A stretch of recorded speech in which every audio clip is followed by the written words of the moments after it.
Hey you guys, in this digest, Missuri is giving Tesla $1 billion for Gigafactory Cybertruck, Cybertruck is getting a new look, and the official Crew Dragon launch date is scheduled. About Tesla.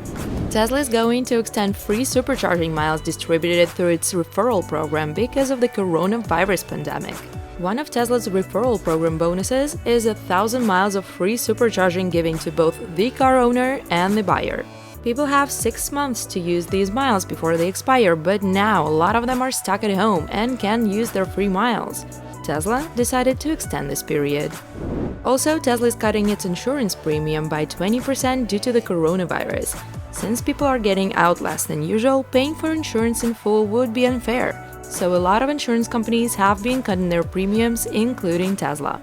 Meanwhile, someone asked Elon if anything's going to change in the final Cybertruck version, and he said the truck became 3% smaller. He didn't mention where exactly, but it will probably mean it would be able to park in most standard garages. Tesla lowered the window sill height and made the center line more level. Lots of people were curious about painting the truck other colors. Elon even said Cybertruck will be available in matte black. But now, he's saying people will be able to wrap the truck any color or pattern. It may mean clients will need to go to service centers in order to do that. Tesla's also updating the truck's air suspension to get more range for off-roading. Looks like because of that, Tesla is still getting lots of Cybertruck pre-orders, despite the pandemic. Want to know how the Cybertruck might look like after all these changes? Here we go. We know you guys just love news about Tesla's stock. Last week it grew 30% after the fall. Experts say the company will survive the crisis, and meanwhile several states are competing for Gigafactory Cybertruck, so I guess it's understandable. But at the same time, Tesla says they're going to have to cut their lease payments. Speaking of gigafactories, Missuri made an official proposal to Tesla about building a Gigafactory Cybertruck.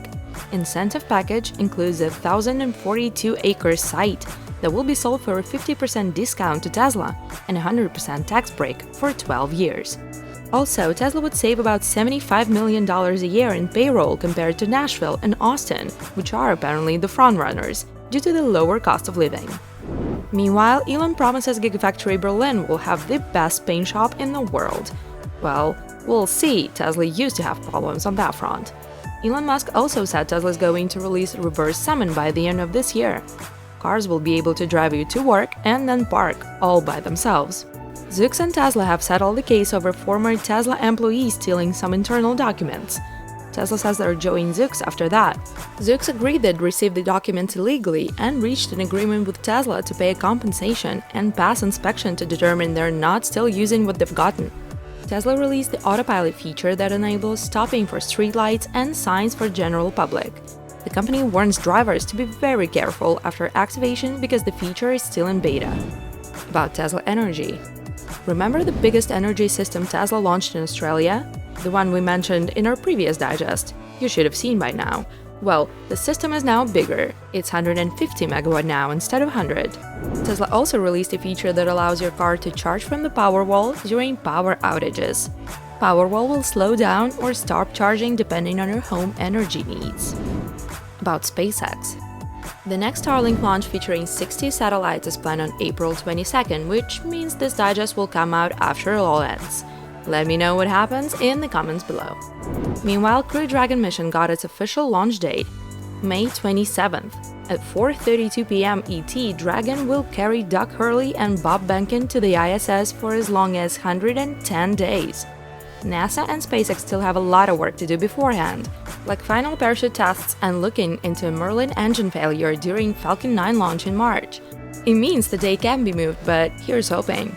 Now to partnership with other companies. German launch services provider Exolaunch signed their first launch agreement with SpaceX to send multiple small satellites and CubeSats into orbit on Falcon 9. We don't know how many of them will be launched, but Exolaunch is continuing to sign up small satellite customers for SpaceX rideshare flights. During the mission, the company plans to demonstrate a new multi-port adapter for CubeSats and microsatellites called Exoport. SpaceX says they're proud to have them as a customer and look forward to working with them. Starship SN4 engine bays are stacked. Launch site is ready for the prototype and cryo tests are coming. SN4 has heat shields in 3 different places. The team is going to test them under cryogenic temperatures. tired of looking at the old same Starship SN4, we introduce you a brand new Starship SN5. Almost. We should be seeing it soon, and we hope we can give you more news by the time our next digest comes out. So remember, subscribe to our channel and don't miss our weekly videos.